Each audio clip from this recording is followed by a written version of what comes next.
the buy-in was great. And I mean, we tried to do what we do. We were up, and I thought once they made threes and they started pressing our feet, it was almost like we have to drop. Like we got to put Nikola down the floor. So some of the shots probably looked like easy shots because they were floaters, 10-footers, 12-footers. We decided, let's just live with that. Stay out of the driving kick. Stay away from the three-point line, the Kennards, the Baines, and live with some of that 2v2 stuff, and it was effective. Not to mention, man, our offense in the first half, we just couldn't make a shot. And it's funny, it's like you're playing and you're like, well, we got to get the ball to Nikola, but, well, this guy's also wide open. He has to shoot this shot. So I thought I was impressed by their ability to just stay with it, because a lot of games like that, you go, God, we're down 15, we're 1 for 13 from three. They're dictating the pace. We were kind of sloppy with the ball. I think we had 7 in the first half and only maybe 5 or 6 in the second, but they were different kinds of turnovers. So that was a playoff game. Those are playoff game kind of things where not everything's going your way, but you rely on your energy, togetherness. You stay in the game, give yourself a chance. And what you guys all know, these games are so long. So hell of a win. What can you say about the resiliency of Jamal and Cole at the end, especially? Jamal, to come back, and you could tell he was exhausted. He hasn't played in a long time outside of small-sided games with our coaches. That's not this. That's not John Morant. That's not Jackson. It's a different kind of thing. And Jamal is so interesting. The harder it gets, the more tired he gets, the better he plays, as we all know. And to watch those guys play the two-man game at the end is, I don't know, I'd buy a ticket to watch that. It's beautiful. And they take their time. They take what's there. It's never forced. And the unselfishness of the other three guys just to get out of the way and stay flat and watch those guys play. It's been working for a long time. It's historically incredible to watch. And like I said, that was a playoff game. And those two guys, when it gets really intense, it seems like they breathe real easy. So it was fun to watch. So what do you say about this team?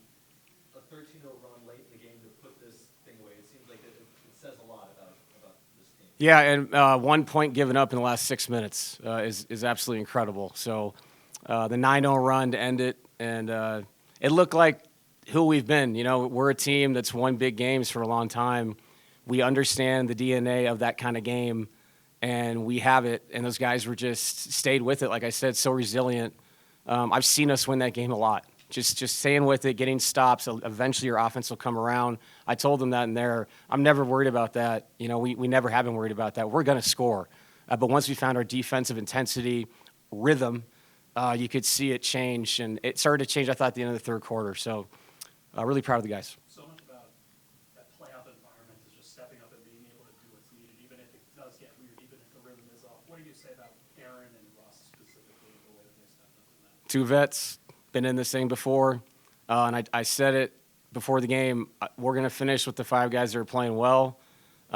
Mistakenly, people said that I didn't play Russ in Sacramento. That wasn't the case. I played the 5 people I thought could win the game, and what do you know? Russ played pretty well tonight. So who finished the game? Russ. You got to do what you got to do to win games, and this is not about one individual person or trying to make a narrative about one person or this guy or that guy. That's not what this is. This is about just trying to win the game. And so really proud of Russ. And AG was just carried us throughout the night until Jamal and Nikola got going. Getting this, so much closer to the top 6 finish, that's obvious what the importance of this game was. So, what are some of the reactions to that, just what this win means for you guys, heading into next week? Yeah, I thought that the last 2 games felt like a playoff game. And so you've already started your process of what you're trying to get to. And I think the prior 4 games, for whatever reason, there was some exhaustion with the season. And I think maybe putting ourselves in this position may have helped a little bit with the intensity of the last 2, because guys have completely emptied the tank in both games. And it was really cool to see because, as you know, when you get in those playoff games, you empty the tank every single night. Look, we're in this position, so we have to do it a little bit earlier. We're not OKC, Cleveland, Boston. We have to go. It's go time. So hopefully that prepares you for something special if we're lucky enough to get in.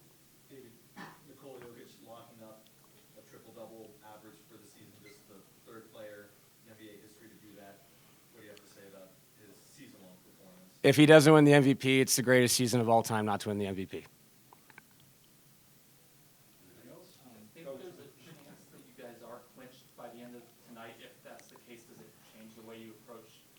Sunday, or is it win at all costs proceeding no matter what? Yeah, no, it's a good question. I went in there saying to the guys, like, let's keep the flow going with Houston. But if things work out our way the next 36 hours, you definitely have to have an intelligent conversation with medical, with the players, and as a staff, make a sound decision. And not to mention, the records are so close. There's no manipulation going on here. Like, I have no idea who's going to win tomorrow, who's going to win Sunday, playing at the same time, all that kind of stuff. So I think definitely a conversation if it does happen tonight.